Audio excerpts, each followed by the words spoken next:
É un mundo feliz.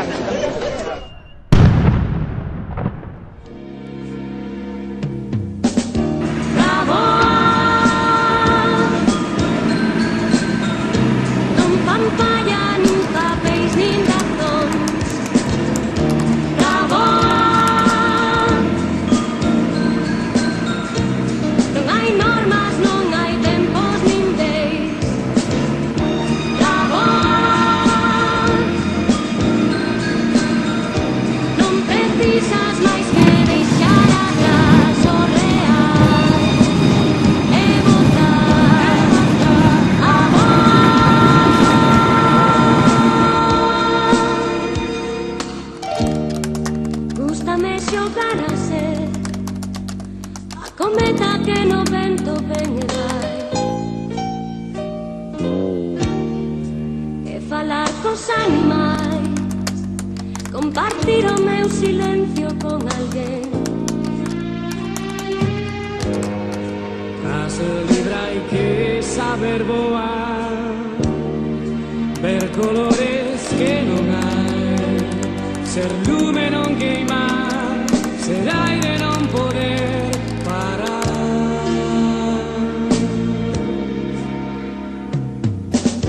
Labor non fan falla nin papéis nin razóns. Labor non hai normas, non hai tempos nin leis. Labor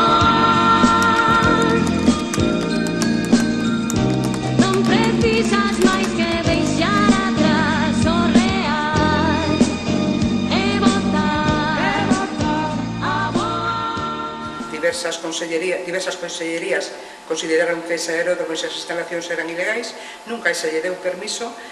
O Concello, a Corporación Municipal, exceptuando o BNG, siguen apoiando as ilegalidades e as irregularidades que aí se están a facer. A dinámica propia do expediente pon un condicionante, que é que se debe tramitar simultaneamente a licencia urbanística e a da actividade, non? Bueno, en algún caso non foron parexas, pero teño que dicir que desde o punto de vista urbanístico cumpre, estrictamente cumpre, ou cumplirá, máis que cumpre, cumplirá, pero temos que quedar a expensas do que dite a aviación civil. Vamos a ver, a localización parece o resultado da posesión das fincas, que é dicir, alguén ten as fincas aí, por eso se fai o aeródromo e non porque sea o sitio máis recomendable. A justificación da modificación puntual que se fai en base a un informe dun enxeñeiro técnico agrícola que fala de que os terrenos deixan de ter valor agrícola porque son inundables, xa evidencia que tampouco é un sitio adecuado para un aeródromo. E efectivamente, en algún dos momentos as cousas non se fixeron excesivamente ben, eso é así. A nivel de autorizacións de aeronáuticas ten cero, o sea, non cumple nada. A ver, é certo que en algún momento puxamos o carro antes que os bois, eso é verdade, non? Pero, non obstante, o que me trasladan os técnicos e o que é un modus operandi habitual nas administracións locales é que se algo posteriormente é legalizable, pois non impedir o desarrollo desa actividade, non? Administrativamente todo pode ser legalizable, pero vai ter que ser legalizable a través de procedimentos como da modificación puntual, encaixados a patadas para poder viabilizar administrativamente un tema que a propia naturaleza vai a desfacer pouco a pouco no tempo. É dicir, van a seguir producindo inundacións no Umia. O uso de talleres mecánicos nunha zona inundable tamén ten que ter en conta que se traballan con decantadores de grasas, con elementos tóxicos, con pinturas. Todos os proxectos teñen unhas opinións a prol e outras en contra, e este non deixa de ser un máis deles.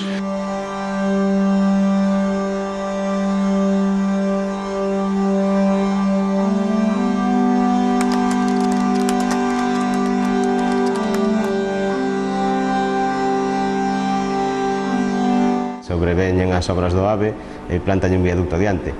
Pese a eso, siguen intentando facer ou viabilizar o tema do aeródromo.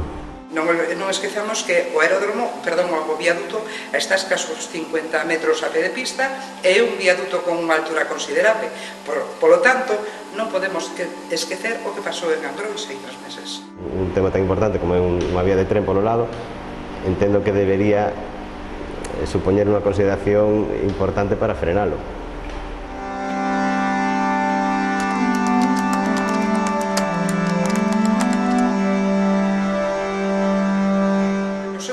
Presentáronse en dúas ocasións, unha vez 200 e pico firmas, e noutra ocasión presentáronse 150 firmas. Eles apóianse en que esas firmas, a gran maioría, pois non eran de Godós. A min chócame bastante que algúns veciños que inicialmente venderon os terrenos sabendo para que o vendían, logo aleguen, a pesar de todo, sabendo que lles habían sido eles coautores do proxecto. A Lei do Solo establece unha serie de usos para cada tipo de clasificación de protección de suelo rústico. Entonces, no caso de suelo agrícola, prohíbe expresamente este tipo de instalacións. Sin embargo, un suelo sin protección, rústico común, si ten o encaixe, é unha parcelaria que recoñece que todo o que hai ao rededor sí que ten valor agrícola, de repente, xusto esa franxa non. Non me cabe ninguna dúda que a Aviación Civil, que é competente en todos estes aspectos técnicos, recollerá esas sensibilidades. É certo. Ahora, tamén quero decir que en este caso é así, pero estamos a vivir tamén en este pobo unha serie de circunstancias de oposición permanente, pois tanto ao aeródromo como ao proxecto das Pozas, como a Carballeira, como ao plan xeral, que en definitiva a veces dá a sensación de que máis se busca unha parálisis da actividade política e da actividade social e socioeconómica que argumentos serios. Este pode ser, de todos modos, un argumento serio. Eles dicen que teñen o apoio da maioría da cidadanía de Caldas para que iso siga adiante, é o que hai.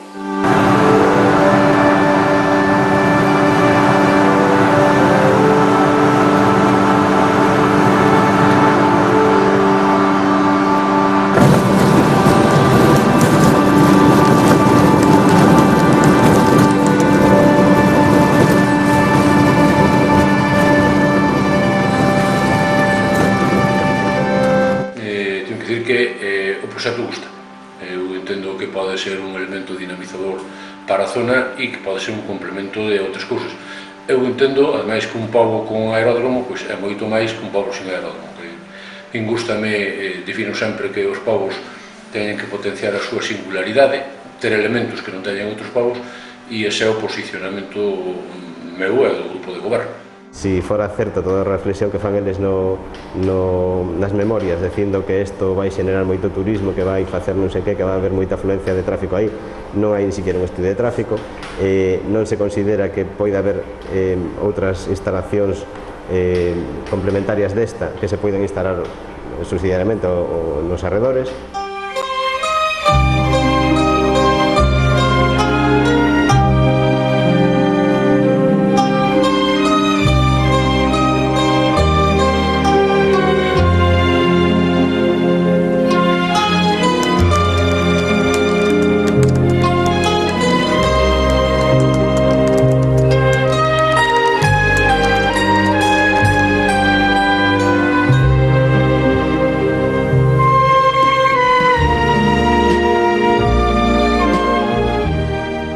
Parece mal que a Diputación invirta nun proxecto que finalmente, que teña un componente privado importante, pode redundar en beneficio da comarca, vai redundar en beneficio da comarca, por lo tanto a inversión, eu, en certo modo, avalo, me cuestiono o procedimento de que se anticipen os prazos.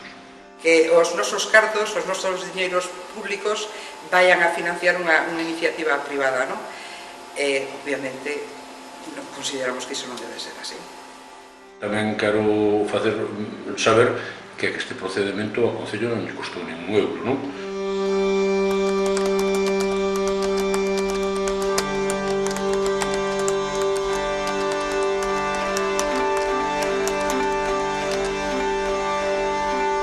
Un proxecto que en teoría, e logo vamos vendo que estas cousas podense modular sempre, que en teoría pode contribuir a dinamizar a comarca de algún xeito, e que ademais é para este Concello, para esta administración a coste cero, non tería moito sentido opoñerse. Independentemente, non podemos esquecer que o señor Rías, o promotor inicial do aeródromo, foi concelleiro do PP. Independentemente diso, ese promotor tuvo cantidad de irregularidades urbanísticas aquí no Concello de Caldas. Independentemente de eso, non debemos de esquecer que este Concello, o alcalde, ten unha sentencia de derribo pola cal está pagando multas mensuales. Seguramente a alguén lle gusta o tema da aeronáutica, ten os terrenos, ten os cartos e quere facelo aí. O resto é que terá amigos que lle faciliten facer o tema. Ten eses cartos o mellor para invertir en este sitio, pero non os ten para, está claro que non os ten, nin ten o apoio da administración para facelo en outro sitio con maior viabilidade.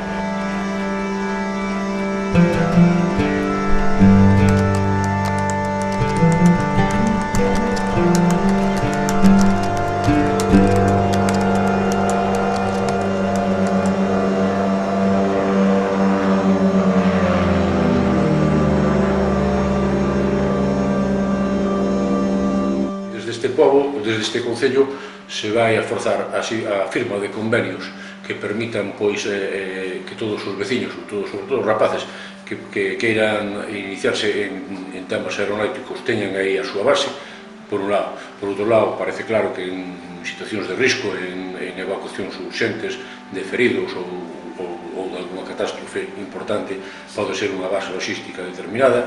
No tema dos incendios pode xogar un papel importante e, en fin, moitos outros, non? Quero dicir, en alguna forma de turismo concreta que está en auge.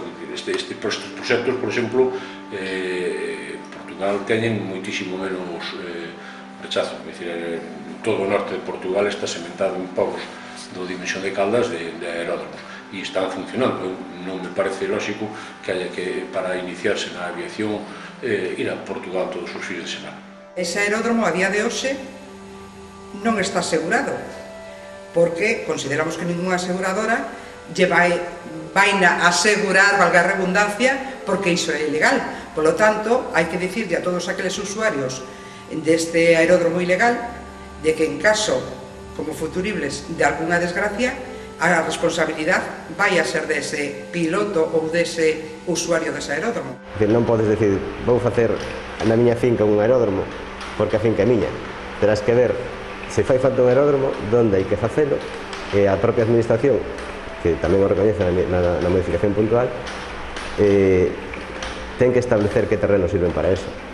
E non podes partir de que nos terrenos inundables. É dicir, en Caldas hai sitio de sobra para facer un aeródromo en zonas de menos risco, tanto pola afección da vía como pola afección do río, e afeccións medioambientais que son resultado de uso de talleres, este tipo de... É dicir, tampouco te van a permitir montar no mesmo xeito non te permite montar un taller mecánico ao lado da tua casa nun núcleo rural, non ten sentido que te permitan isto a 100 metros. Bueno, presuntamente podemos deducir que pode haber contrapartidas ao PP, ao PSOE independientes, presuntamente. Bravo.